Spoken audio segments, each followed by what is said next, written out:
네, 기다려주신 여러분 반갑습니다. 안녕하십니까. 핌 인공지능 반도체 기술 교류회 및 사업단 출범식에 참석해주신 모든 분들 반갑습니다. 저는 오늘 핌 인공지능 반도체 기술 교류회 및 사업단 출범식 진행을 맡은 아나운서 김승주입니다. 반갑습니다. 네, 먼저 오늘 일부로 시작되는 행사는 핌 인공지능 반도체 기술 교류회입니다. 2022년 핌 인공지능 반도체 설계와 소자, 또 장비 공정 등 분야별로 연계될 수 있는 이 과제의 추진 실적과 계획을 공유하고요. 산학연 연구자들이 함께 모여서 지식과 정보를 나누고자 오늘 이 자리가 마련됐습니다. 어려운 걸음 해주신 만큼 끝까지 많은 관심 보내주시고 또 응원하는 마음으로 함께 해주시길 바라겠습니다. 자, 그럼 지금부터 핌 인공지능 반도체 기술교류회 발표를 시작하겠습니다. 가장 먼저 발표해 주실 분을 모셔볼 텐데요. 첫 번째 발표는 핌 반도체를 위한 고성능 대면적 2.5D 및 3D 이종 집정 공정 플랫폼 및 검증 기술 개발이라는 주제로 한국전자통신연구원의 권영수 박사님께서 발표를 해 주시겠습니다. 박사님께서 벌써 자리해 주셨는데요. 다시 한번 큰 박수 보내주시면 감사하겠습니다. 시작하면 될까요? 네. 네, 저는 에트리의 지능형 반도체 연구본부에 있는 권영수라고 합니다. 저는 원래 이게 설계자인데 최근에 이제 말씀드릴 이런 이슈 때문에 요 과제가 이제 기획이 돼서 현재 과제를 수행을 하고 있고요. 요거는 이제 그 PIM 사업 중에서도 그 이종 집적에 관련된 겁니다. 그러니까 다이와 다이를 그 인터포저라고 하는 기술 또는 이 하이브리드 본딩이라고 하는데 3차원으로 이렇게 적층하는 기술을 개발을 하고 있습니다. 이 분량이 이렇게 좀 뽑다 보니까 많아졌는데 퀵클리 넘어가겠습니다. 크게 이제 기술은 그 다이를 이렇게 그 인터포저라고 하는 그 이 중간에 있는 어떤 플레인 위에다가 2차원으로 집적을 하는데 이게 이제 인터포저가 밑에 있다고 해서 이제 2.5D라고 부르거든요. 보통 업계에서는. 이 3D는 뭐냐면은 여러 가지가 있는데 H밴 같은 경우에는 그 8마이크로미터 정도 되는 범프 피치를 가지고 마이크로 범프로 이렇게 적층하는 걸 쓰고요. 저희가 지금 하고 있는 거는 이제 하이브리드 본딩이라고 해서 카퍼하고 그 다이엘렉트릭을 바로 이제 열로 녹여서 붙이는 그런 방식이 되겠습니다. 그 하고 있는 이유는 뭐 이러이러한 그 우리 AI 뭐 시대라고 해서 뭐 이슈가 많이 되고 있는데 어찌됐든 간에 중요한 거는 그 반도체에서 처리해야 되는 데이터의 양이 너무 많아졌다는 겁니다. 기존에 너무 많아졌다는 게 이 기존에 이제 그 우리가 보통 AI 뭐 딥러닝 이전에 반도체에서 보통 다루던 데이터에 비해서 인공신경망이 나타나면서 이제 매년 신경망의 크기 자체가 한 10배 정도로 커지고 있거든요. 매년 10배니까 3년만 지나면 1000배니까요. 이게 신경망이 너무 큰 거죠. 제가 그 자료는 지금 여기에 아마 뒤에 없을 것 같은데 제가 짧게 이제 그렇게 설명을 드리고요. 데이터가 너무 많다 보니까 지금 우리 그 뭐 흔히 폰 노이만이라고 하는 거 메모리 반도체가 연산 반도체랑 따로 구분이 되어 있지 않습니까? 그러다 보니까 이 결국은 이제 데이터를 빨리 읽고 쓸 수가 없는 거죠. 그런 이제 한계가 생기게 되니까 지금 이 이종 집적이 나타나게 된 여러 가지 이유 중에 하나가 그 HBM과 같은 이 고속의 메모리 다이를 MPU와 같은 이제 연산 다이와 매우 많은 미세한 와이어를 가지고 연결을 해서 내가 이제 밴드위스를 높이겠다 이런 거죠. 이제 요게 그 단적으로 그걸 보여드리고 있는 건데 뭐 쉽게 얘기하면은 메모리하고 MPU가 한 개의 칩에 다 들어가 있으면은 내가 이제 그 매우 뭐 마이크로미터 나노미터 단위의 와이어가 뭐 수백만 수천만 개가 있으니까 문제가 없는데 지금 우리가 이제 MPU랑 메모리가 그 메모리가 이렇게 바깥쪽에 그 위치하게 되면은 그 칩 내부에 있는 그 와이어에 비해서 즉시 이제 캐패시턴스나 아니면 로지컬한 거리라든가 스피드가 뭐 20배, 500배, 만배, 1000배 이렇게 늘어나게 되니까 이게 굉장히 비효율적이라는 거죠. 그래서 이종 집적의 현재 국내 현황을 보면은 이런 회사들이 있습니다. 근데 뭐 아시다시피 그 2.5D 관련해서는 TSMC가 여전히 이게 이제 뭐 여러 가지 히스토리가 있는데 원래 이거 한 2007년도쯤에 맨 처음 시작한 곳은 삼성이었는데 지금은 이제 TSMC가 가장 잘하고 있고요. 맨 왼쪽에 있는 저 회사는 사실 이제 그 국내 이제 송도에 그큰 회사를 큰 공장을 가지고 있긴 한데 뭐 현재 우리나라 기업은 아니니까 아니지만 어쨌든 모든 한국 사람들이 다 일하고 있습니다. 그 외에 나머지 세 기업은 2.5D를 할 수 있는 국내 기업들을 제가 이제 리스트업 해본 거고요. 이렇게 사실은 그 우리 첨단 패키징이라는 말이 우리나라에서는 최근에 이제 얘기가 되긴 했었는데 많습니다. 뭐 저기 그 기술 자체는 우리 그 우리 T사 그다음에 인텔의 뭐 EMIB 이런 기술 통해 가지고 오랫동안 많이 이제 한 10년 정도 그 자일링스의 울트라 스케일에 들어간 HBM부터 시작해서 한 12년, 13년 정도 오랫동안 이제 지속되어 온 기술인데 이제 우리 국내에서는 이제 한 2, 3년 전부터 이제 본격적으로 좀 이슈를 가지기 시작했는데 실제 현황을 보면은 인터포저조차도 그 제대로 만들 수 있는 회사가 많진 않다 이렇게 보시면 될 것 같습니다. 우리 그 애플의 M1 울트라나 그 우리 EU에 있는 그래프코어라고 하는 회사 이런 회사들이 지금 이미 그런 이종 집적 기술을 사용해서 이제 그 양산품을 내놓고 있고요. AMD의 V캐시 같은 기술도 다이를 이제 3차원으로 적층하는 기술이 되겠습니다.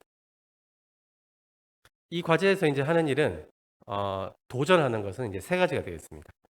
인터포즈의 대면적화, 칩이 칩에 그 인터포즈 패키징을 하고 나면 대체적으로 한 5cm 정도가 됩니다. 칩이 굉장히 큰 칩이고요. 내부에 이제 NPU랑 그 HBM이 한 10개 정도 다이가 이제 집적하는 거를 저희가 목표로 하고 있고요. 와이어의 초고밀도화, 그 다음에 제일 중요한 게 그 이 다이들이 저희가 현재 개발하고 있는 칩이 그 인터포저에 다이를 붙였을 때 마이크로홈프 개수가 대충 한 24만 개 정도가 됩니다. 24만 개 정도의 범프가 한 번에 다 열을 줘서 붙여야 되니까 뭐 이 신뢰성이 좀 떨어지게 되는 거죠. 24만 개 중에 한 핀이라도 이제 떨어져 있으면은 거기에 대해서 이제 어떤 뭐 디투어를 하든 아니면 그냥 뭐 불량으로 버리든 선택을 해야 되는 거니까요. 그래서 신뢰성과 테스터빌리티를 갖춘 이제 칩을 개발하는 걸 목표로 하고 있고요. 저희 그 제가 이제 주로 지금까지 해오던 일은 이렇게 패키징 기술을 사실 별로 신경 쓰지 않았던 칩이거든요. 이제 AB9이라고 하는데 이 칩을 가지고 이게 이제 그 제가 알기로는 부동 소수점으로 이제 국내에서 처음으로 만든 그 AI 프로세서라고 볼 수 있는데 이걸 가지고 이제 이런 다이를 만들었고 이 다이가 28나노인데 17 바이 23쯤 됩니다. 굉장히 큰 칩이고요. 이걸 이제 여기 가운데 보이는 그 반짝거리는 다이, 이 플립십으로 이제 뒤집어서 서브스트레이트가 보이는 상태로 이제 패키징해서 이 패키징도 아까 말씀드렸던 A사에서 했습니다. 근데 이때는 이제 패키징이 별 뭐 큰 그게 없었죠. 그냥 이제 다이 다 만든 다음에 패키지에 붙이는 식으로 저희가 이제 디자인 플로우를 구축해서 했었고요. 이렇게 카드를 만들어서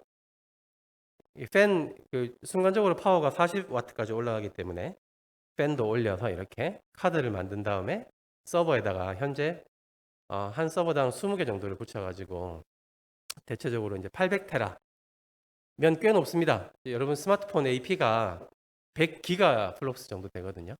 그러면 그거에 이제 8,000배 정도가 되는 거죠. 그런 이제 시스템을 만들어서 운용을 하고 있고요. 근데 문제는 이제 아까 앞에 말씀드린 것처럼 이렇게 프로세서 가운데 있는 NPU 다이랑 그 오른쪽 위에 있는 메모리 다이가 분리가 되어 있기 때문에 와이어 그 이제 제한된 개수의 캐패시턴스가 굉장히 큰 와이어들을 통해서 그 데이터를 주고받다 보니까 데이터 밴드위스가 제한이 된다는 거죠. 뭐 GDDR6니 뭐 DDR5니 이런 이제 고속 메모리가 계속 개발되고는 있습니다만 지금 6.4기가 한 12기가 이상 못 올라가고 있거든요. 그래서 12기가 bps. 그래서 어쨌든 간에 스피드도 제한이 되고요. 캐패시턴스 때문에. 그래서 어쨌든 간에 이종 집적을 통한 미세 와이어를 통한 그 다이 간의 집적이 필요한 그런 상황이 된다고 보시면 되겠습니다. 저희 연구 목표는 이렇게 되어 있고요. 이종 집적 통합 플랫폼을 개발한다. 뭐냐면은 저희가 이제 그 뭐 본딩을 하거나 인터포저를 제작하거나 하는 것들은 이 반도체 장비가 다시 필요하기 때문에 그거는 현재 아까 보여드렸던 A사, M코어하고 그 삼성전기라고 그 셈코인데 삼성전기가 그 우리 MLCC를 만드는 거가 주 그 생산 품목이긴 한데 한 몇 년 전부터 지금 신문에 찾아보시면은 그 이런 이제 대면적 서브스트레이트를 만든 기판이죠. 칩 기판, 칩 패키지 기판인데 만드는 일을 하고 있고요. 이 과제에 이제 참여를 해서 대면적의 서브스트레이트를 만드는 일을 하고 있습니다. 다이를 만들고 에틸에서 다이를 만들고 HBM을 수급해서 삼성전자 메모리 사업입니다. 그다음에 인터포저를 제조를 해서 M코어에서요.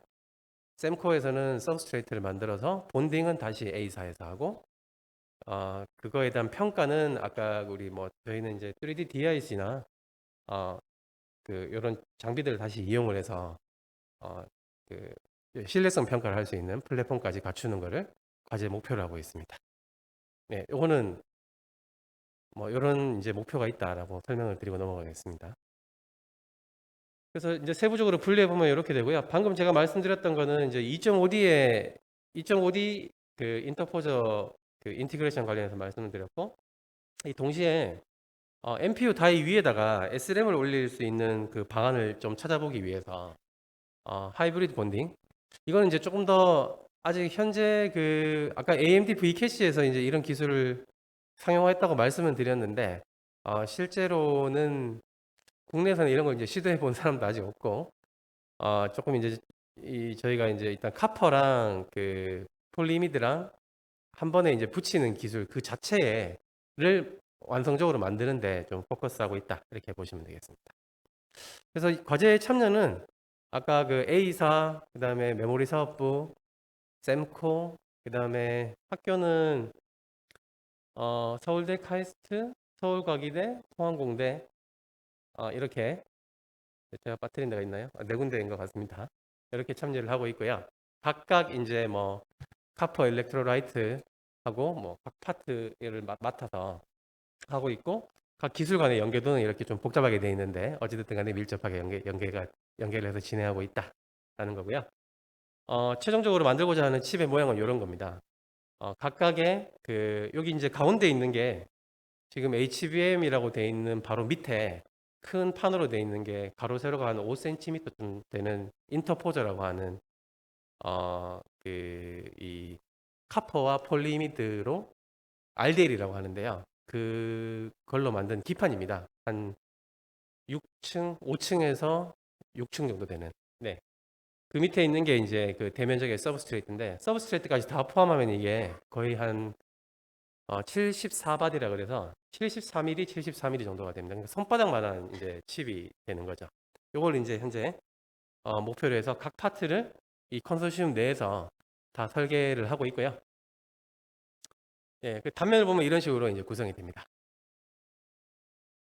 예, 대면적 RDL 인터포저 공정을 저희 회사에 있는 공정을 이제 한 두 군데 걸 빌리고 있는데 공정과 이제 제조를 진행을 하고요. 그다음에 그 HBM 인터페이스를 위해서 그 인터포저에 그 SI라고 해서 6.4GBps의 신호가 이제 고속으로 움직이니까 이 무결성을 위한 배선 기술이 필요합니다. 이게 꽤 복잡하더라고요. 이 인터포저에서 이런 설계를 해본 사람이 국내에 저희가 이제 S전자하고 다 좀 알아봤는데 그 많지가 않더라고요. 네, 사람 자체가 지금 많지가 않습니다. 이 설계를 해본 사람 자체가. 그래서 그 기술을 이제 과제에서 익힌다는 자체가 굉장히 의미가 있다고 생각이 되고요. 인터포저를 옆에서 보면은 계략적으로는 이런 그림이 됩니다. 그리고 이게 이제 칩 레스트 방식이라고 해서 인터포저에다가 다이를 붙이고 다이를 다시 이제 서브스트레이트에 붙이는 그런 방식으로 되고요. 여기 그 SNAG가 바로 이제 범프, 마이크로 범프라고 해서 이 피치는 48 바이 55의 격자에다가 이렇게 마이크로 범프를 배치를 하고 와이어는 2 바이 2 마이크로미터. 예. 그래서 이게 사실은 이제 실제로 보면은 아마 눈에 잘 보이지도 않는 정도죠. 2 바이 2 마이크로미터니까 와이어의 굵기가요. 그러면은 이제 1mm에 500분의 1이니까 예. 그런 미세한 와이어로 이제 그 MPU와 HBM 사이를 연결한다. 이렇게 보시면 되겠습니다. 엠코에서 지금 제공하는 기술은 여기 이제 스위프트라고 하는 기술인데, 예, 뭐 이런 이제 공정을 제공을 해주고 있고요. 뭐 장비 같은 걸 다 갖추기에는 굉장히 뭐 비용이 너무 많이 들기 때문에 저희가 이제 회사에 있는 공정을 좀 더 완성화시키는데 주력하고 있다 이렇게 보시면 되겠습니다. 네.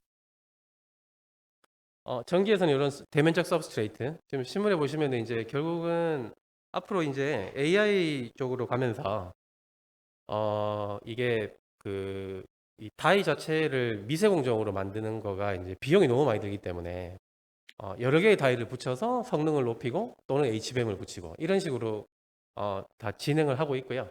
그러다 보니까 인터포저든 이 패키지 서브스트레이트든 사이즈가 굉장히 커질 수밖에 없고 두 회사가 일정 부분에서는 경쟁이고 일정 부분에서는 협력인데 이런 패키지 첨단 패키징 관련된 회사들이 대부분 다 이 대면적으로 하고 있다.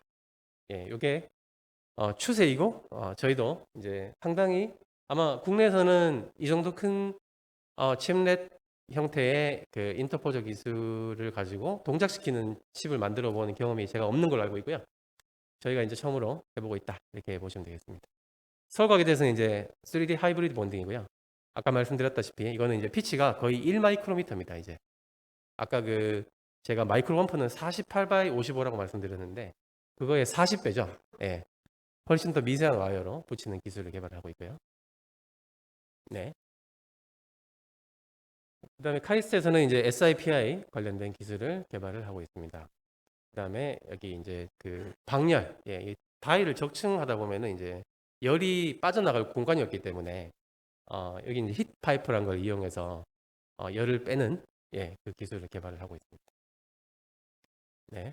서울대에서는 다 만든 다음에 아까 그 신뢰성 제가 말씀드렸었는데 신뢰성을 검증하기 이게 다이가 이 적층이 되어 있는데 문제는 그 이 NPU AI 프로세서, NPU 다이 같은 것들은 이제 말하자면 열을 많이 받습니다. 열을 많이 받다 보니까 다이 자체가 팽창을 해요. 예, 열 팽창 계수가 있어가지고 팽창을 하게 되고 그 위아래 다이가 열 팽창 계수가 조금씩 다르게 되면은 결국은 이제 붙어있던 본딩이 범프가 이게 서로 밀려나면서 깨지는 거죠.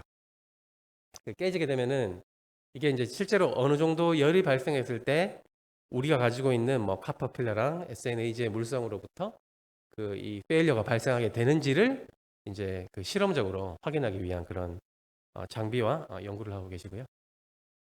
예, 넘어가겠습니다. 포항공대에서는 지금 아까 제가 RDL 이라고 말씀드렸는데 그 인터포저를 만들려면 이제 카퍼를 어떤 그 패턴 안에다가 이렇게 녹여서 밀어 넣는 작업이 필요합니다. 이게 이제 그 상감 기법, 예, 다마신이라고 하는데 우리 상감청자 보면 이렇게 홈을 파놓고 이렇게 뭘 이렇게 물질을 밀어 넣잖아요. 그것처럼 패턴을 만들어 놓고 이제 카퍼를 그 안에다가 밀어 넣는 거죠. 카퍼가 약간 이렇게 좀 물성이 좀 물렁물렁하긴 하지만 좀 끈적끈적한 그런 스타일이기 때문에 일렉트로라이트 이제 전기 이게 일렉트로라이트 한국말 잘 그러니까 전기 도금, 예, 전기 도금을 이용해서 그 카퍼를 밀어 넣는 방식을 이제 공정을 이제 개발하고 있습니다. 네, 뭐 복잡한 얘기니까 넘어가. 하나마이크론이 또 과제에 참여하고 있습니다. 아까 제가 앞에 말씀을 못 드렸네요. 여기서는 이제 조금 다른 방식의 2.5D 인터포저를 개발하고 있고요. 인텔의 EMIB랑 비슷하긴 한데 그 몰드를 이용해서 다이 간의 이제 편평성을 유지하는 그런 기술을 개발을 하고 있고요. 이것도 이제 이 공정 기술의 좀 초기 단계에 있어가지고 아마 이게 한 3,000년도나 돼야지 좀 그 DC 다이, 데이지 체인 정도에서 실제로 이제 붙어 있는 결과를 볼 수 있지 않을까 이렇게 생각을 하고 있습니다.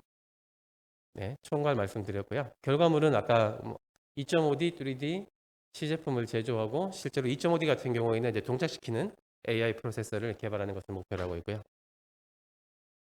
네, 이런 식으로 이게 이제 해보니까 뭐 이 저희 다이를 만드는 쪽에 백엔드 쪽 인력을 다 빼고도 저희가 보니까 뭐 대충 한 50명 정도가 연구 참여하는 이 좀 대규모 그 컨소시엄이 돼가지고 서로의 어떤 그 협력 관계, 예, 주고받을 수 있는 어떤 기술, 서로 윈윈할 수 있는 어떤 기술을 좀 디파인하는데 시간을 상당히 많이 들이고 있고요. 연구 역량은 제가 넘어가겠습니다. 기관별로 이게 그 국내에 이 패키지 관련해서 또 막상 찾아보면은 그동안 해온 기관들이 또 많지는 않더라고요. 그래서 좀 어려움을 많이 겪었는데 어찌됐든 간에 저희가 주관기관에서 파악하기로는 가장 그래도 2.5D를 상용품으로 한번 해본 곳, 그 다음에 삼성전기 같으면은 우리 뭐 제가 그 무라타, 다이오유덴 이런 이제 일본 회사들 몇 군데하고 전 세계적으로 몇 군데 없거든요. 이런 그 큰 패키지 서브스트레이트를 만들 수 있는 곳이. 예, 그래서 과제에 그 좀 잘 설득을 해서 현재 참여를 하고 있고요. 서울과기대는 뭐 3D 본딩 계속 해왔고요. 카이스트의 이제 김정은 교수님은 잘 아실 것 같고, 서울대학교에서도 여기 이제 그 신뢰성 분석 쪽으로 참여를 하기도 했고요. 포항공대 그 나노융합기술원입니다. 네, 여기 이제 그 카퍼 그 일렉트로라이트를 하기 위한 장비들을 갖추고 있기 때문에 요 과제에 참여를 이렇게 하고 있습니다. 하나마이크로는 뭐 아시다시피 이제 국내 패키지 기업 중에 제가 알기로는 제일 큰 기업을 알고 있는데, 예, 지금 여기 RDL 기술을 가지고 이제 여기에 상당히 의지를 가지고 지금 이제 진행을 하고 있는 중입니다. 네, 발표는 여기까지 드리겠습니다. 네, 감사합니다. 한국전자통신연구원 권영수 박사님의 발표였습니다. 핌 반도체를 위한 이종집적 통합 플랫폼 연구 개발과 또 연구 내용들, 또 각 분야별로 어떻게 해서 연계를 할 수 있는지 현재 추진하고 있는 기술들, 프로젝트들에 대해서 발표에 담아주셨습니다. 고맙습니다. 계속해서 발표 이어가겠습니다. 다음은 실리콘 기반 핌 특화 소자 회로 응용 기술 개발이라는 주제로 서울대학교 최우영 교수님께서 발표해 주시겠습니다. 교수님을 큰 박수로 맞아주시기 바랍니다.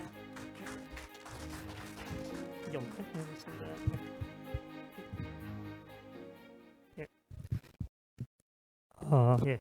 예, 안녕하십니까. 서울대학교 전기정보공학부에 있는 최우영이라고 합니다. 예, 지금 반도체 연구소에서 교육부장도 맡고 있습니다. 오늘 제가 발표드릴 내용은요, 그 실리콘 기반 PIM 특화 소자 회로 응용 기술 개발이라는 제목이 되겠고요.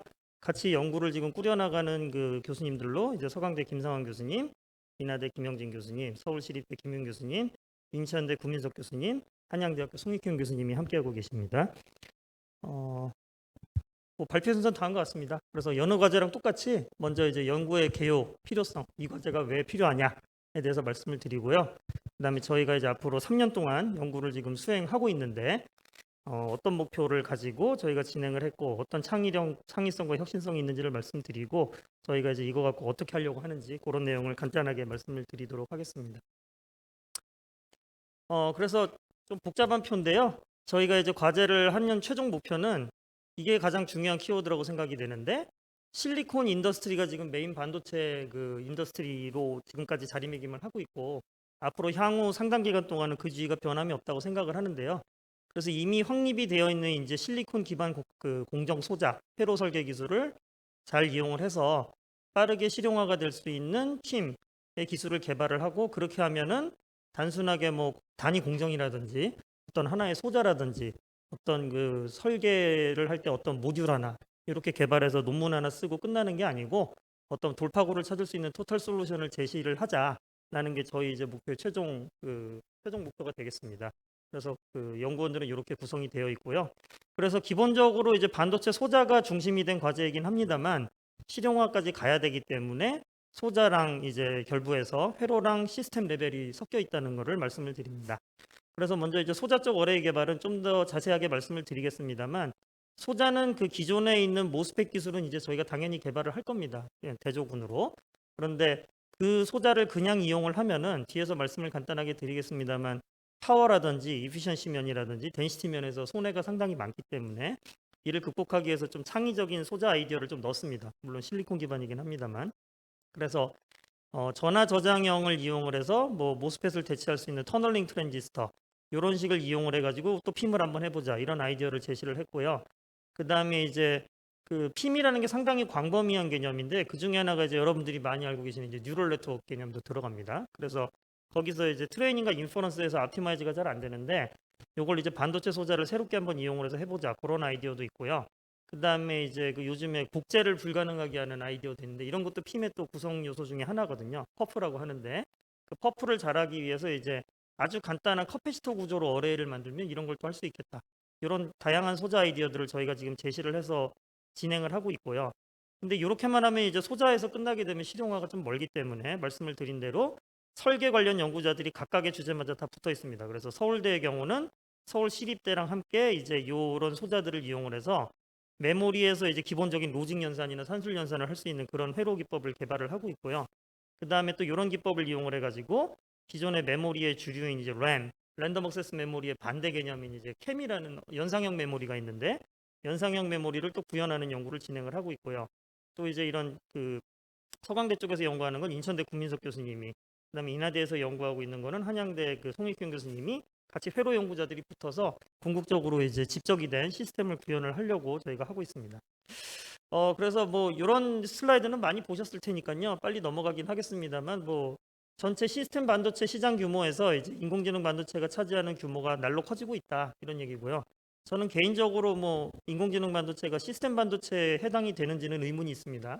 왜냐하면 메모리랑 관련이 어떻게 보면 상당히 높기 때문에 전체 반도체 시장에서 어떤 하나의 어플리케이션이 등장했다고 생각을 하고 있지 뭐 시스템 반도체 안에서 AI 반도체가 이렇게 분류된다 이렇게 생각은 하지 않습니다만 시장 조사기관에서 그렇게 해서 하여간 날로 성장하고 있는 건 맞는 것 같다라는 얘기인데 기존의 기술로도 어느 정도 핌이 됩니다. 근데 이제 그거를 하다 보면은 아까 이제 권영수 본부장님께서 말씀을 하셨다시피 그 메모리랑 이제 정보를 처리하는 그 CPU 사이에서 CPU나 GPU 사이에서 데이터가 계속 오고 가야 되는데 이게 이제 시간도 많이 잡아먹습니다만 이제 에너지나 파워를 엄청나게 소모를 하는 것이죠. 그래서 우리가 안에서 실제로 진행하는 거랑 디램 같은 데서 불러오는 거랑은 어마어마하게 차이가 있다.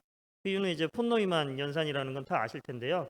그래서 해결 방법은 이 CPU랑 정보를 처리하는 CPU랑 메모리 사이에 이제 버스가 존재하는데 여기서 이제 병목이 생기니까 뭐 3D 인티그레이션 같은 걸 이용을 해서 이 버스를 이제 상당히 짧고 아니면 넓게 만들어주면 해결이 될 수도 있겠고 아니면 이 버스 자체를 아예 안 붐비게 해주는 방법이 있겠죠.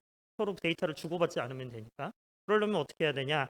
기존의 경우는 이제 메모리에 저장된 정보를 뭐 CPU가 불러서 프로세싱 유닛이 불러서 거기서 연산을 하고 나서 다시 메모리를 적어주는 식으로 버스를 붐비게 만들었는데 기본적인 연산을 메모리에서 해주게 되면은 버스가 붐빌 일이 없는 것이죠. 그래서 그런 것이 이제 핌의 주요 아이디어가 되겠고 저희도 이런 방식을 택해서 진행을 하고 있습니다.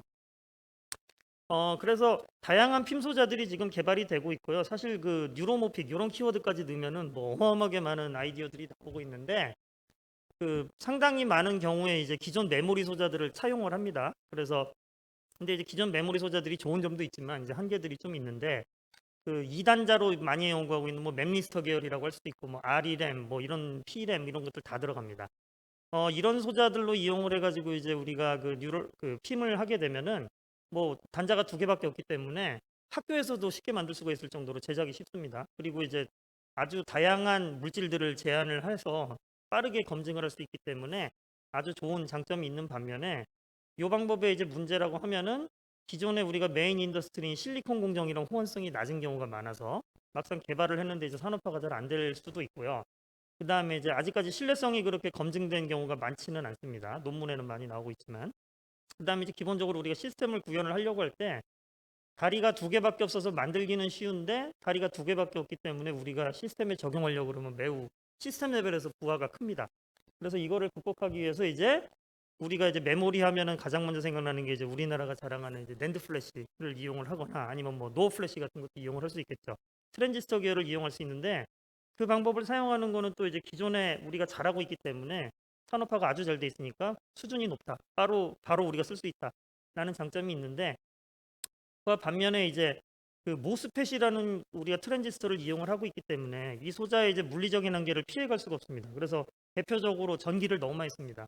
그래서 핌을 쓰면은 기존 칩보다는 전기를 적게 쓰는 거는 맞는데 우리가 궁극적으로 달성하고자 하는 목표는 절대 달성이 안 되는 거죠. 그래서 다른 방법을 찾아야 된다. 그 다음에 또 대표적으로 V낸드 같은 경우는 그 빅코스트를 낮추기 위해서 우리가 이제 직렬로 트랜지스터들을 배치를 해놓는데 이렇게 되면 이제 그 메모리로는 너무 좋은 구조인데 덴시티를 높이기에는 근데 이제 핀 연산을 하기에는 매우 비효율적인 구조가 됩니다. 우리가 직렬로 하게 되면 병렬로 할 때보다 훨씬 더 까다롭게 구동이 되거든요. 그래서 이런 것들을 종합적으로 고려를 해서 소자랑 회로 레벨에서 한번 돌파구를 찾아보자, 이런 거창한 목표로 저희가 지금 연구를 하고 있고요. 그래서 저희 목표가 이제 좀 타당성이 있다고 생각을 하는 게 그 네이처 나노테크놀로지에서 이렇게 분류를 한 논문이 있었는데, 리뷰 논문이 있었는데, 그 핌의 주제에 대해서 이제 컴퓨테이너널 프리시전이랑 그다음에 컴플렉시티로 이렇게 키워드들을 이렇게 뽑아본 논문인데요. 상당히 다양한 키워드들이 있고 뭐 여러분들께서 많이 보신 내용도 많이 있겠습니다만, 그래서 이 중에서 저희가 다 다룰 수는 없고, 그래서 저희가 이제 잘할 수 있다라고 생각하는 이 네 가지 정도를 다룹니다. 그래서 프리시전도 상당히 넓게 분포하고 있고 컴플렉시티도 상당히 넓게 분포하고 있어서 좀 전 분야를 아우르겠다라는 좀 목표를 갖고 일을 하고 있습니다.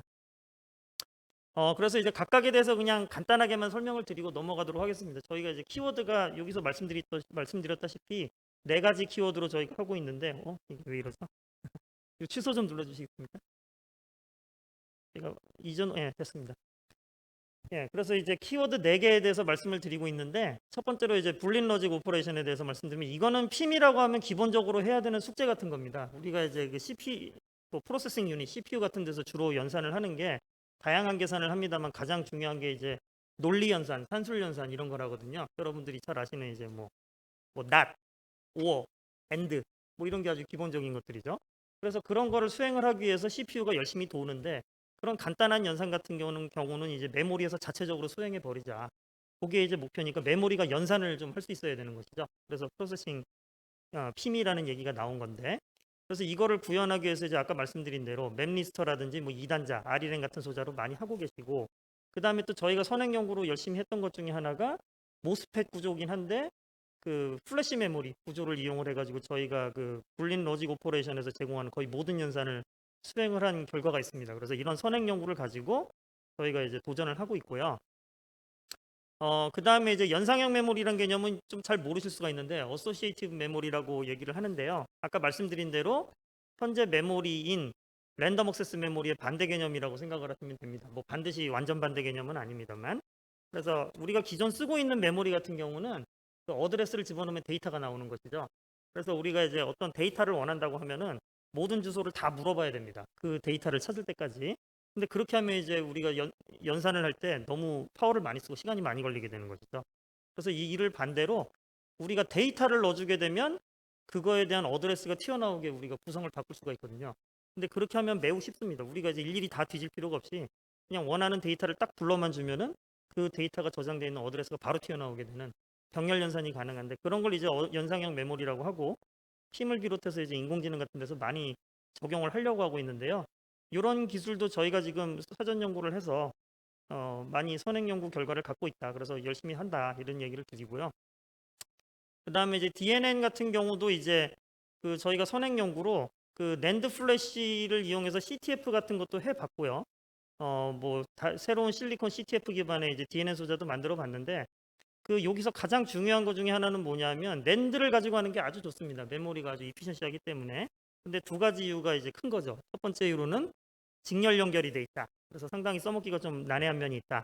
그 다음에 또 하나는 이제 이거 아주 중요한 면인데, 그 요즘에 쓰고 있는 그 낸드 플래시 같은 경우가 데이터를 저장은 잘 하고 있습니다. 요즘도 그렇게 많이 좋진 않지만 그래도 여러분들이 원하는 수준까지 개런티는 해주는데, 문제는 뭐냐 하면 썼다 지웠다. 그거를 이제 인디어런스라고 하거든요.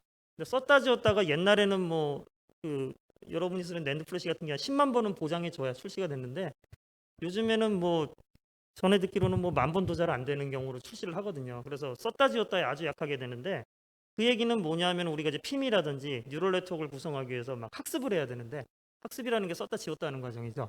그러니까 기존의 낸드로는 그게 어렵다는 얘기입니다. 그래서 이런 걸 좀 극복을 해줘야 된다라는 문제의식인데, 저희가 선행 연구를 좀 많이 진행을 했다, 이런 얘기고요. 그 다음에 이제 퍼프라고 하는 피지컬 언클로너블 펑션이라고 하는데, 이건 이제 우리가 디지털 기기 같은 거 보안 문제 같은 거를 추구하는데, 이 연구도 아주 많이 되고 있고, 이것도 사실 PIM의 일종이라고 볼 수가 있는데요. 이것도 기존에 하고 있는 방식이 2단자 소자 여러 가지 많이 하고 있는데, 이거는 아직 지금 딱히 그 상용화가 돼서 강력한 주자가 없습니다. 기존의 그 기술을 대체할 수 있는. 그래서 저희가 이제 새로운 기술을 제안을 한다.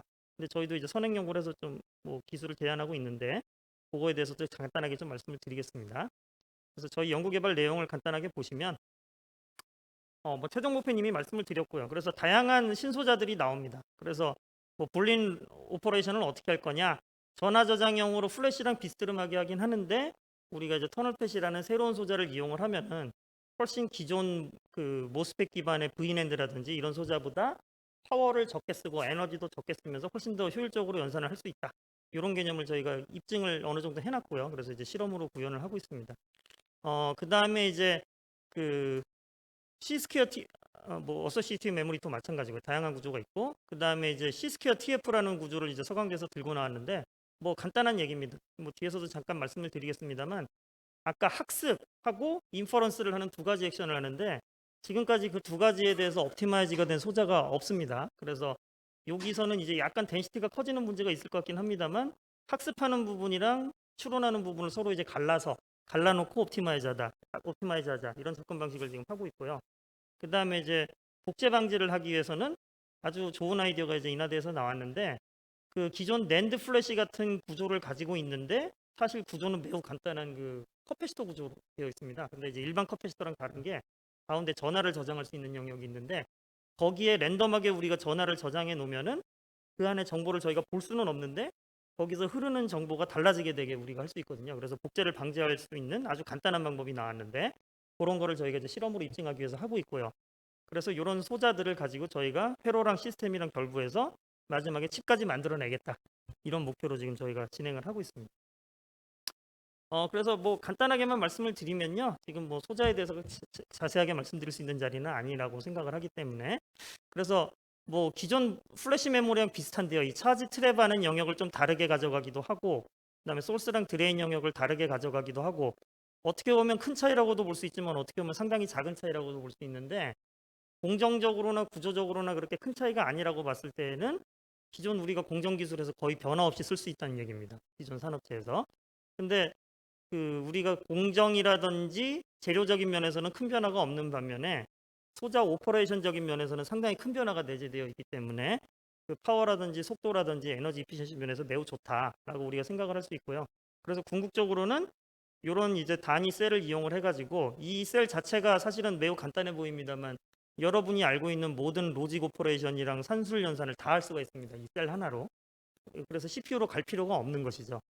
그 다음에 이제 이렇게 트랜지스터 두 개를 붙여놓게 되면은 원래는 기존의 그 어소시에이티브 메모리, 연상형 메모리를 만들려고 하면 트랜지스터가 이런 컴포넌트가 한 10개에서 16개가 필요했거든요.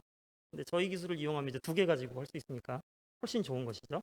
그래서 이런 기술을 이용해서 저희가 이제 학교에서 상당히 하기 어려운데 그래도 목표로 저희가 적었으니까 한 32바이 32 정도 어레이까지 구성을 해서 저희가 회로랑 붙여서 검증을 할 예정입니다. 뭐 회사에서 봤을 땐 상당히 작은 레벨이지만 소자 연구자, 실리콘 소자 연구자한테 학교에서 32바이 32 한다 그러면 이거 어마어마한 규모거든요. 근데 이제 그렇게 좀 해서 저희가 시스템 레벨의 가능성을 좀 볼 예정이고요. 그다음에 서강대는 이제 아까 얘기를 드렸다시피 기존의 소자 같은 경우는 이제 그 트레이닝과 인퍼런스가 서로 옵티마이즈가 안 돼 있는데 그 이유를 간단하게만 말씀드리면 이제 트레이닝이라는 거는 사실 메모리적인 이슈로 봤을 때 정보를 적어 넣는 거니까 프로그램 이레이즈 하는 과정을 얘기를 하는 것이고요. 인퍼런스라고 하는 건 이제 그 저장된 정보를 사실 읽어내는 과정이니까 메모리에서 리드라고 볼 수 있는데 서로 요구하는 조건이 다릅니다. 뭐냐면 트레이닝을 할 때는 우리가 정보를 빨리 업데이트를 해줘야 되기 때문에 전자나 홀이 잘 들어가고 나가는 상황을 원하게 되는데요. 근데 우리가 인퍼런스를 할 때는 이미 저장되어 있는 정보가 읽혀지기만 해야 되기 때문에 들어간 정보가 나오면 안 됩니다. 변화가 있으면 안 되거든요. 근데 잘 들어가는데 잘 안 나오는 조건은 잘 존재하지 않기 때문에 잘 들어가면 잘 나오고 안 들어가면 안 나오게 되는 것이죠. 그래서 인퍼런스가 그 트레이닝과 인퍼런스가 옵티마이즈가 안 되는 상황이 있는데 이 두 개를 이제 분리를 해가지고 하는데 그냥 단순히 기계적으로 분리만 한 게 아니고 왼쪽에 있는 놈은 트레이닝에 적합하게 만들어 놓고 어느 정도 우리가 정보가 쌓여서 저장할 의미가 있다. 이건 길게 저장할 의미가 있다. 그러면은 그 데이터를 우리가 오른쪽에 있는 인퍼런스 쪽으로 자연스럽게 넘겨줄 수 있는 메커니즘을 우리가 갖고 있습니다. 그래서 그런 아이디어를 이용을 해가지고 그 우리가 그 뉴럴 네트워크 같은 핀 연산을 잘할 수 있다라는 게 이제 아이디어가 되겠고요. 그 다음에 이제 그 퍼프 그 복제 방지를 안 하게 하는 그런 아이디어는 뭐 이것도 자세하게 설명은 안 드리겠습니다만 아주 구조가 너무 간단합니다. 트랜지스터가 아니고 위쪽에 그냥 메탈 라인이 달리고 있는데 여기 이제 그 ONO 구조라든지 뭐 이런 차지 트랩 구조가 있고요. 밑에 그냥 실리콘 서브스트레이트가 있어서 그냥 회로드로 봤을 때는 그냥 커패시터가 그냥 서로 직교하고 있는 구조로만 보이는데 단면을 보시면 사실 이게 낸드 플래시 구조랑 어떻게 보면 상당히 유사합니다. 낸드 플래시가 원래 소스 드레인이 임플란트가 안 돼서 있기 때문에 거의 똑같은 구조인데, 그래서 4F 형태, 4F 스퀘어 형태로 상당히 간단한 어레이를 구현을 할 수 있고요. 그리고 낸드 플래시 구조인데, 근데 이 회로도를 보시면 아시겠습니다만 낸드는 원래 직렬로 연결이 되어 있는데 이 구조는 낸드 구조임에도 불구하고 병렬 연산이 됩니다. 그래서 상당히 덴시티도 작으면서 액세스하기도 쉽다. 그런 아이디어가 있고, 이거는 상당히 만들기가 쉬워서 저희가 좀 대면적 어레이를 구성을 할 생각입니다. 그다음에 이제 회로에서는 저희가 지금까지 말씀드린 그 아이디어를 이제 회로 연구자들이 잘 뒷받침을 해가지고, 뭐 불린 로직 같은 경우는 11개 이상, 산술 연산 같은 경우 3종류 이상에서 총 14개 정도의 연산을 수행을 하고, 뭐 비휘발성, 휘발성을 동시 지원할 수 있는 연산 유닛을 저희가 칩으로 패키징까지 해가지고 개발을 할 예정이고요. 그다음에 요 DNN 구조도 마찬가지입니다. 이건 넘어가겠습니다. 그냥 그 회로랑 연계가 된 것이기 때문에. 그래서 이제 뭐 이미 말씀을 드렸다시피 저희가 이제 그 원천 기술을 개발을 한다는 의미가 당연히 소자 과제이기 때문에 PIM에 특화되어 있는 각종 소자 및 어레이를 개발을 해가지고 세계 최초로 이제 우리가 IP를 확보하자, 이런 의미가 있고요. 근데 또 하나는 이제 회로 연구자들이랑 엮여서 저희가 이제 같이 회로를 인티그레이션하기는 매우 어렵습니다. 대학랩에서 이런 소자들이랑 구조를 동시에 인티그레이션하는 건 거의 불가능하기 때문에 이제 저희가 아이디어를 낸 게, 이런 소자들은 이제 반도체 공동연구소라든지 아니면은 그 국가 나노 인프라를 이용을 해가지고 소자 공정을 진행을 하고, 거기서 나온 칩을 이제 회로랑 결부하는데, 회로는 그 이런 시설들에서 만들기가 어려운 수준이기 때문에 이제 파운드리를 이용을 할 예정입니다. 그래서 파운드리에서 구현된 칩이랑 이제 그 팹에서 구현된 그 나노 시설에서 구현된 칩을 저희가 서로 이제 연결해서 패키지로 칩으로 구현을 할 예정입니다. 그래서 마지막으로 결과물을 보여드릴 예정입니다. 그래서 뭐 추진 계획은 이렇게 되어 있고요. 그래서 뭐 언제나 비슷합니다. 그래서 소자를 보고 이제 저희가 단위 소자를 제작을 하고, 그 다음에 이제 어레이의 규모를 늘려나가는 것이죠. 그래서 궁극적으로는 뭐 공정 따라 다릅니다만 16바이 16 정도를 거쳐서 32바이 32 아니면 64바이 64 이 정도 어레이까지 합계할 수 있는 아주 최대한의 수준으로 저희가 시연을 하고, 그와 동시에 이제 시스템 레벨, 서킷 레벨에서는 파운드리를 이용해서 칩 제작이 동시에 이루어집니다. 그래서 2000년도 정도의 시점에서 저희가 프로토타입으로 칩을 한번 제작을 해보고, 거기서 시행착오를 바탕으로 해서 마지막에 완전히 풀 패키징이 된 칩으로 저희가 보여드릴 예정이 있습니다. 그래서 뭐 이미 말씀드렸다시피 뭐 이 과제는 이제 소자랑 회로 시스템 연구자들이 이제 유기적으로 섞여서 진행되는 과제로서요. 뭐 상당히 그 논문도 잘 나오는 건 당연하고 특허도 잘 나오겠습니다만, 마지막에 실용화가 가능한 결과까지 기대할 수 있다라고 저희는 말씀드리고요. 그리고 학생들도 이런 과정을 통해서 이제 뭐 소자, 설계, 시스템 이렇게 갈라져 있는 게 아니고 같이 이렇게 유기적으로 연구를 해서 좋은 경험을 쌓아서 사회로 진출할 수 있다, 이런 생각도 듭니다. 예, 그래서 뭐 원천 특허는 많이 확보를 할 계획이고요. 그다음에 뭐 평가 계획도 이렇게 약속을 해놨으니까 지켜야죠. 예, 그래서 뭐 마지막으로요, 뭐 이거 해서 어디다 쓸 거냐 이렇게 물어보시는데, 그 사실 반도체 연구자로서 그 상당히 그 질문 받을 때 제일 괴롭습니다. 왜냐하면 다 아시다시피 반도체는 모든 곳에 다 쓰일 수 있으니까 이거 개발해서 어디다 쓸래라고 물어보시면 사실은 전부 다요 이렇게 얘기할 수밖에 없는데, 전부 다라는 건 아무데도 안 쓰인다는 거 아니냐 이렇게 물어보시면 상당히 괴로운데, 근데 앞으로 있을 여러분의 활동에 다 쓰일 수 있는 기술입니다. 그래서 많은 관심 부탁드리고요. 네, 이상 발표를 마치겠습니다. 감사합니다. 네, 잘 들었습니다. 서울대학교 최우영 교수님의 발표였습니다. 실리콘 기반 핀 특화 소자 회로 또 응용 기술 개발이라는 주제로 발표를 해주셨는데요. 솔직한 그 이야기를 들었을 때, 질문을 들었을 때 솔직하게 느끼시는 감정까지도 오늘 발표를 통해서 털어놔 주셨습니다. 자, 다음 발표 이어가도록 하겠습니다. 다음은 핀 반도체 설계 연구센터라는 주제로 카이스트 유회준 교수님께서 발표를 해 주시겠습니다. 여러분, 유회준 교수님을 큰 박수로 맞아주시기 바랍니다.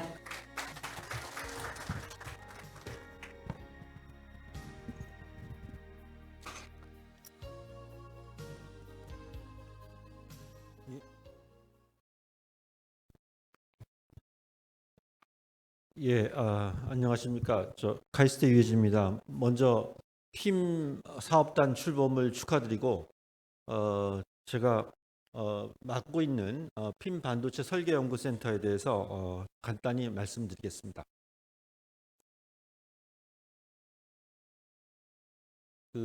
그동안 핌에 대해서 많은 분들이 연구들을 우리나라에서 해왔지만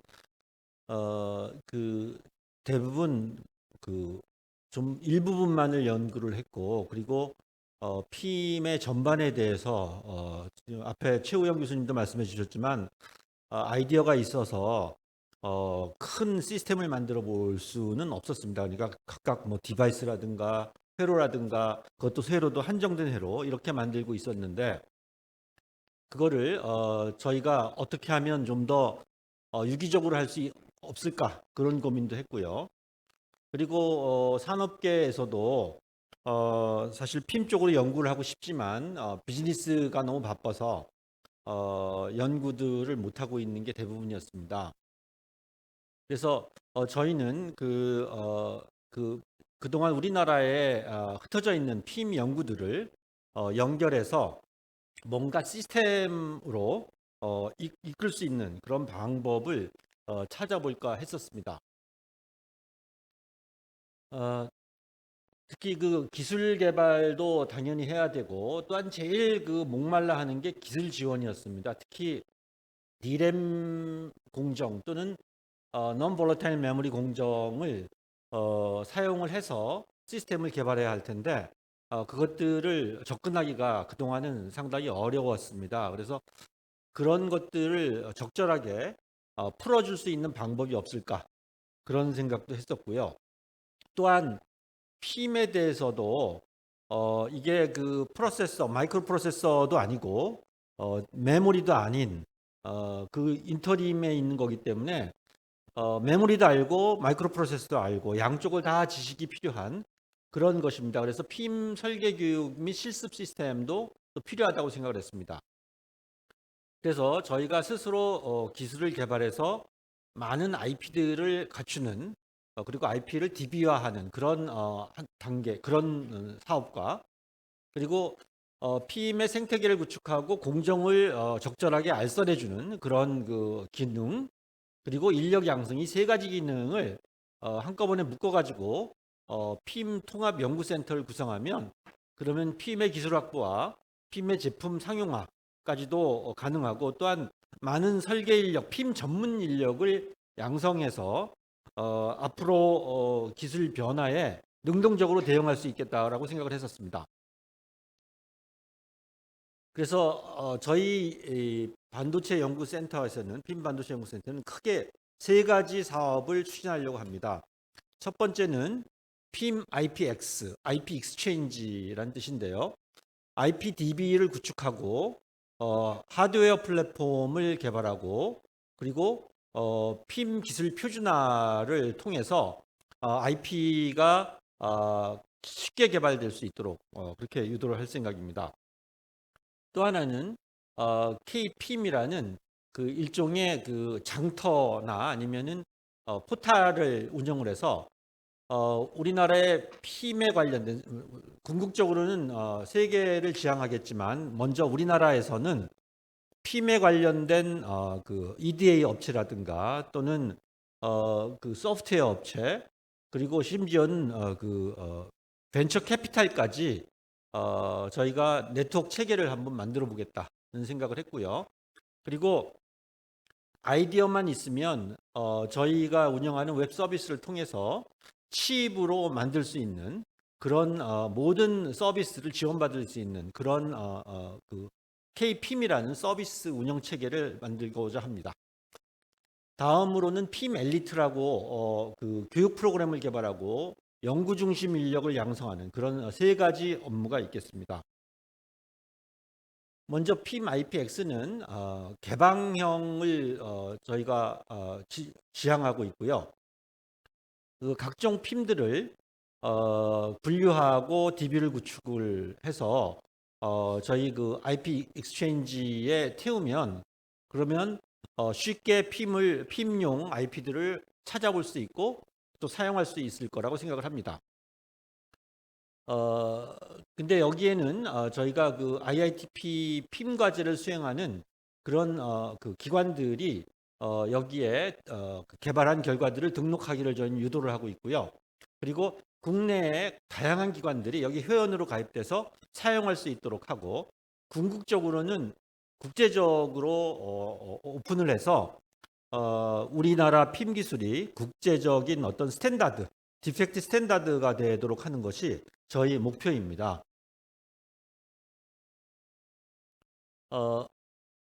그리고 또한 대부분 핌을 연구하는 분들이 하나의 블록들을 많이 연구를 하지 전체 핌을 사용한 SOC를 만드는 거에는 한계를 많이 느끼고 있습니다. 전체 인테그레이션하는 부담이라든가 또는 소프트웨어 부담, 그리고 이것들을 테스트하는 부담들이 있을 텐데, 저희는 이런 플랫폼을 만들어서 아이디어만 있으면 그 아이디어 블록을 여기다 끼기만 하면 전체 SOC가 완성이 되는 그런 플랫폼을 운영하려고 합니다. 그래서 검증도 쉽고 호환성도 높게 하고 성능을 아주 높일 수 있도록 할 거고, 무엇보다도 소프트웨어 스택들을 미리 개발을 해놔서 나중에 소프트웨어를 개발하는 부담이 줄어들 수 있도록 할 생각입니다. 또한 표준화가 아주 중요한데요.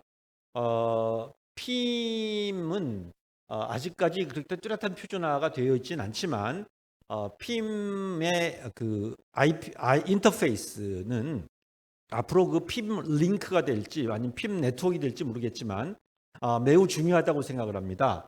그래서 그런 입출력 표준화를 추진을 하고, 또한 핌을 어떻게 성능을 저희가 테스트할 것인가, 어떻게 선전할 것인가는 성능 표준화, 그리고 이런 것들을 시험해 볼 수 있는 레퍼런스 모델들을 개발할 생각이고요. 그래서 정량적인 비교를 쉽게 해서 어떤 방법을 택해서 개발을 해야 할지를 쉽게 생각할 수 있도록 유도할 수 있도록 할 것입니다. 그리고 KPIM에서는 이 핌에 관련된 큰 인터레스트 그룹들을 크게 한번 나눠봤습니다. 5가지로 나눴는데요. 먼저 IP에 관심이 많은 그룹, 그리고 디자인 툴, EDA 툴에 관계되는 그룹, 그리고 디자인 하우스들도 우리나라에 상당히 많은 관심들을 보이고 있습니다. 그리고 밸류 그룹이라는 것은 벤처 캐피탈들, 그래서 핌의 상품 가치를 인정해주고 또한 투자도 알선해주는 그런 그룹들도 저희가 유도를 할 생각이고요. 그리고 칩을 개발하고 테스트할 때 무엇보다도 컴퓨팅 역량이 아주 필요한데, 그런 것들을 서포트해 줄 수 있는 클라우드 업체들도 저희가 지금 벌써 얘기를 좀 하고 있는 클라우드 업체들이 몇 개가 있습니다. 그래서 IP, EDA, 디자인 하우스, 클라우드, 그리고 밸류 등의 5개의 스페셜 인터레스트 그룹을 엮어서 주기적으로 미팅도 하고 또한 정보도 교환하는 그런 마당을 저희가 설치하려고 생각합니다. 그래서 핌 반도체 설계 연구자가 우리가 제공하는 핌 웹 서비스를 이용해서 공정 지원도, 그리고 IP 지원도, EDA 툴 지원도, 그리고 컴퓨터 지원도 받아서 빠르게 핌을 설계를 해서 측정해 볼 수 있는 그런 환경을 구축하겠다는 게 저희 목표입니다.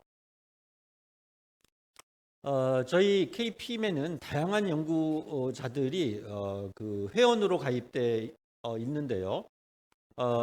현재 말씀드린 대로 IITP에서 핌 연구하고 있는 연구 수행기관들이 다 들어와 있고요. 그리고 전국의 64개 대학이 아이덱의 회원 대학들인데, 아이덱과 저희가 자매 결연을 맺어서 아이덱의 회원이면 저희 회원이 될 수 있도록 지금 하고 있습니다. 그래서 여기서 나오는 IP들과 또한 실험 결과들, 그런 것들이 저희와 연계를 맺어서 등록이 되고 또한 레퍼런스 모델이 되고 그렇게 할 생각입니다. 그리고 이제 핌 LT 사업은 핌이라는 것이 말씀드린 대로 프로세서도 아니고 메모리도 아니고 또한 소프트웨어 이슈도 아주 중요합니다. 그래서 다양한 그 영역들을 다 알고 있는 지식을 가지고 있는 분야 초월형 인재를 양성하는 것이 목표입니다. 그래서 이를 위해서는 연구 중심으로밖에 진행을 할 수가 없는데요. 그래서 연구 중심으로 분야 초월형 PM 전문 인력 양성이 목표이고요. 이를 위해서 이론, 제품, 설계, 실습 따른 교과 과정도 저희가 개발할 생각입니다. 그래서 그 초급 단계에서는 간단한 이론이라든가 제품화 기술, 그래서 주로 렉처 중심으로 하고요. 고급 중장기에서는 설계라든가 실습 중심으로 하고, 분야 초월형에서는 저희 센터로 와서 삼성과 하이닉스와 함께 일정 기간 연구를 같이 해보고 또한 칩도 만들어보는, 그렇게 해서 그 분야 초월형 인재가 되는 것을 생각하고 있습니다. 또한 저희가 자체에서도 조금씩 연구를 하고 있는데요. 제가 그 2000년부터 2006년까지 특허청과 같이 진행했던 그 우리나라 최초로 반도체 IP, SIP라는 게 반도체 IP인데 반도체 IP의 표준화 그리고 DB 사업이었습니다. 6년 동안 제가 우리나라 최초로 IP 표준화 방법, 그리고 IP DB 구축 방법, 그리고 그것들을 어떻게 유통하는가 하는 방법, 표준 계약서, 뭐 이런 것들을 저희가 이제 만들어 놨었습니다. 이게 이제 지금은 반도체 산업협회로 넘어갔죠. 그래서 하지만 저희가 이런 자산들이 다 있기 때문에 그것들을 그대로 활용할 생각입니다. 그래서 IP를 수집을 하고 또한 그 IP를 검색하고 활용할 수 있는 그런 방법들을 저희가 구축하려고 하고 있습니다. 또한 자체적으로는 그 필수 주변 IP들, 예를 들어 PLL이라든가 뭐 볼티지 제너레이터, 그리고 DC-DC 제너레이터, ADC 회로, 이런 것들을 자체에서 개발해서 IP로 등록할 생각입니다. 그리고 저희가 그 보드라든가 플랫폼들을 개발해야 되기 때문에 보드와 그리고 그 여기에 들어가는 소프트웨어들도 저희가 개발할 생각입니다. 그리고 보드와 함께 반드시 있어야 되는 게 시뮬레이터이기 때문에 시뮬레이터도 저희가 이제 개발하고 있고요. 그리고 소프트웨어 스택이 중요한데 지금은 이제 일단은 딥러닝 쪽을 생각하고 있습니다. 그래서 파이토치라든가 프레임워크, SDK, 하드웨어 드라이버, 하드웨어 플랫폼까지 이 스택들을 다 개발해서 그 소프트웨어 부담 없이 시스템을 개발할 수 있도록 도와드릴 생각입니다. 지금 여기에 보면 또 PIM 하드웨어 벤치마크 소프트웨어, 그리고 PIM 활용 소프트웨어 커널 개발도 저희가 지금 개발 중에 있습니다. 그리고 그 EDA도 저희가 그 PIM용 EDA가 정말로 필요할지 수요를 조사를 해서 PIM용 EDA 툴은 그 케이던스나 시놉시스에서도 쉽게 개발할 수 있는 건 아닙니다. 왜냐하면 유스 케이스가 별로 없기 때문에. 그래서 저희는 그 삼성과 하이닉스가 저희랑 같이 일을 하고 있기 때문에 케이던스와 시놉시스 등과 같이 얘기를 해서 그 PIM용 그 EDA도 자체적으로 한번 개발해 볼 수도 있지 않을까. 대만에서도 그렇게 하고 있더라고요. 그래서 저희도 할 수 있지 않을까 그런 생각을 하고 있고, 또한 EDA 지원도 저희가 좀 협력을 해서 더 쉽게 접근할 수 있도록 유도해 드릴 수 있을 거라고 생각을 하고 있습니다. 그리고 그 KPM의 그 인터페이스들 또 저희가 지금 개발하고 있고, 그리고 연구 과제들의 각종 기술도 저희가 지원을 해드리고, 또한 말씀드린 대로 공정 같은 것들도 필요하다면 저희가 알선해 드리려고 생각을 하고 있습니다. 그러니까 말씀드리자면 좋은 아이디어가 있으면 저희 플랫폼, 저희의 그 PIM IP들, 그리고 저희의 플랫폼을 태워서 거기에 저희의 그 소프트웨어들을 태우면 그러면 새로운 핌 응용 인공지능 제품이 탄생할 수 있도록 저희가 이런 컨베이어 벨트를 만들어 놓겠다가 저희의 그 목표입니다.